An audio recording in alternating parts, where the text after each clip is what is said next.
Duke here with a quick and dirty discussion of rubric 12 for the special education ed TPA portfolio. So let's look at rubric 12. Rubric 12 is on task 3, which is your assessment commentary, and it's based around question 2B, which is really funny if you think about it, because so often a rubric will involve several parts or several questions. And here, this rubric only involves one part of one question. And the thing that might be disorienting for you is to think that it's not very important to answer this one thing very well, but then it's a whole rubric score, so you want to. So what are the guiding questions what's the question that's really behind what you're being asked to do in rubric 12? So behind this, you're being asked, did you give your students specific feedback related to their needs and or strengths, and then allow them to subsequently apply that feedback? And all of this, of course, related to the learning goal. Well, in rubric 13, you're going to be evaluated if they could subsequently apply that or not, but it attaches to rubric 12 in that you're looking at the same scenario out of your documentation or video or what have you. So that's something to consider. And then it relates to other rubrics in that in 9, you were asked to give evidence of a student's need or strength and your instructional strategies to meet that. And then in rubric 15, you're going to be asked to connect to the student's current need once they've gotten through your unit. What do they need now moving forward? So quick commercial, I'm Dr. Von Duke, and I'm a professor of education. I've been doing ed TPA portfolio teachings and consultations for the past 6 years. I have a 100% pass rate with my clients. This channel is my desire to lessen the burden of this ambiguous, complicated task at a time in your life which tends to be very busy and overwhelming, and where kids should really be coming first, especially obviously if you're student teaching or in your first or second year of teaching. There's so many moving parts. I also offer systematic and detailed courses and consulting, and you can find information about that in the description. Okay, so how is the question on the commentary organized on the rubric? Well, it's asking for specific feedback. That feedback should be related for either what went well or where the student needs improvement or ways to avoid errors, and related to the learning goal. One thing I want to say here is that on the rubric, it says needs or strengths, but the reviewer, your portfolio reviewer, will give you points if you also, if you talk instead about how to avoid error or error prevention in terms of instead of a student need. So another thing is you should know that you can have evidence that can be any of these forms or some combination. So one of it might be written directly on a work sample document, or you might have a video work sample. So supposing you have a student who is a non-reader or non-writer, and then you show them doing some task, and then you provide them feedback, and then there's follow-up from them on that, again, for rubric 13. You can make an audio file. By the way, you can do this after the fact, because the audio file doesn't have to include the focused learner. You especially want to do an audio file and not written directly on a work sample, because if they're a non-reader, then it's not going to be applicable to them, right? So that will be discounted. The reviewer will throw that evidence away. Another thing you can do is simply use a timestamped reference from the clips that you already turned in on task 2. Again, then just make sure you identify the focused learner if there's more than one person in the video. Note that you can only have 3 minutes. So if you submit an audio file or a separate video file that you made, say you submitted task 1 and 2, your lesson 1 and 2 videos, and you have that video left from lesson 3, and you couldn't put it in task 2 because you were only allowed to submit 2 files. Well, you could cut a piece out of there. That's 3 minutes if it shows what you want to see here. You can't have more than 3 minutes for any of these, the video or the audio clips. However, if you're referencing a timestamp from task 2, that's not an additional submission. So if you needed to go past 3 minutes, nobody's going to fault you on that or throw your portfolio away. And then again, if you don't have good evidence of you giving specific feedback, and by specific, I mean more than, hey, good job, or no, that's wrong, or an X on their document, think that you can create a new clip. And you shouldn't feel bad about this, because the point of the TPA is to see, do you know how to enact yourself as a competent teacher?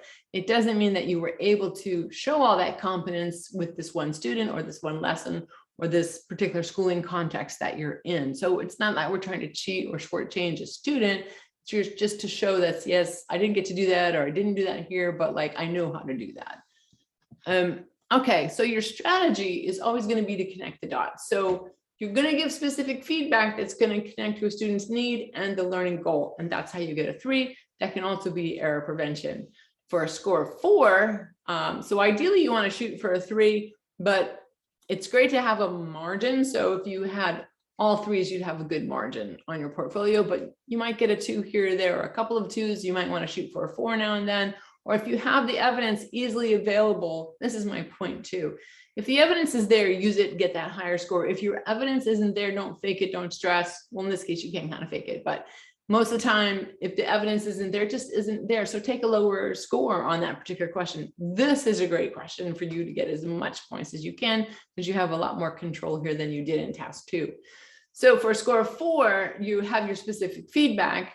You're going to talk about it in relation to a need and the learning goal. And then also you're going to talk about it in relationship to a student's strength and the learning goal. And then also, if you add 3 things to that and you talk about error prevention, which could be a need for a score of 4 or a score of 3, but it can also you add that onto a need and a strength. And I'm going to talk to you in a minute about what that is going to look like.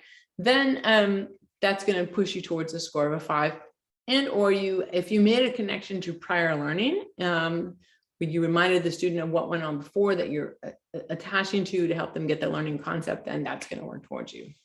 But I want to talk a minute about the cognitive tasks involved here. So in my course, I talk about how there's 3 separate complicated cognitive tasks involved in each rubric. So you're gathering evidence, you're drafting your evidence, and then you're writing up your evidence. And each of those involves a different mental process. And so the problem is, when you're doing this deep work, which this is, it's not simple, it's more exhausting when you change the mental process that's happening throughout.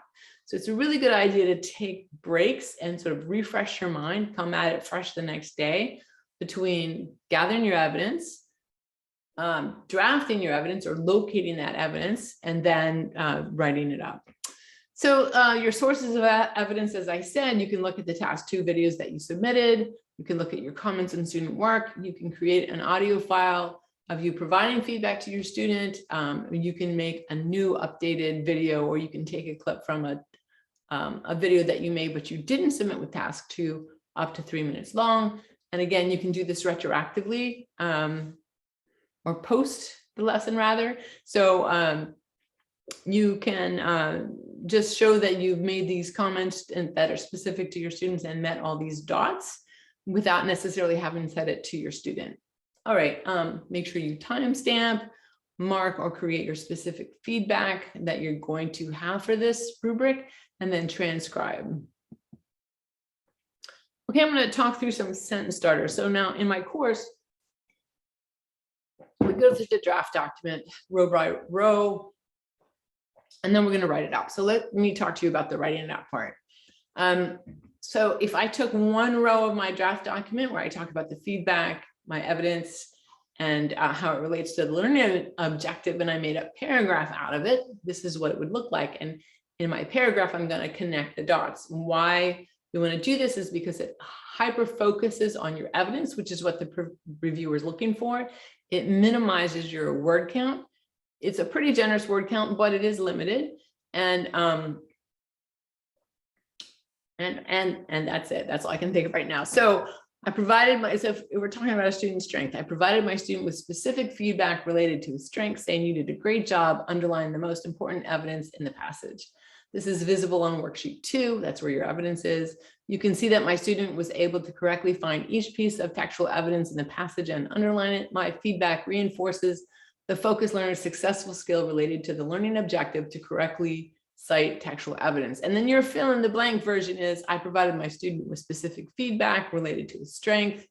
Say what that was, say where that evidence can be found, say what they did that was their strength, that they did correctly, and then talk about how that reinforces your feedback is reinforcing the fact that they did some skill correctly, which is a skill that relates to the learning objective that you're trying to teach, which you're going to restate. And again, you're restating ad nauseum because each question is sort of its own little essay apart from all the others. So I'm not going to read you my sample draft here. You can pause the video and do that, but your fill in the blank version would be, I provided my student with specific feedback related to his or her needs, saying, evidence for this can be found, say where whatever the document is or video or audio clip is, where it is. You can see the student, or so if I was referencing a video file, I might point out where they're struggling. So in my sample here, I say that they look confused when they're trying to subtract an 8 from 5. Right. And then my feedback reminded the student of some concept. So a need is different from error prevention in that a need is usually a concept that's not solidified. You've taught it, but it's not solidified in the student. So they're hesitating. They can't really go forward and make the application. And then you tie in the lesson objective. And then again, pause the video to see my sample filled in. But then your blank version of this would be, I provided my student with specific feedback related to error prevention, say what it is, this is visible on, say where the evidence comes from, say the concept that they know how to do, but they need help. Typically error prevention, they need help sort of tracking their procedures through some activity. So my feedback supports the focused learner's error prevention in order to successfully complete the objective of.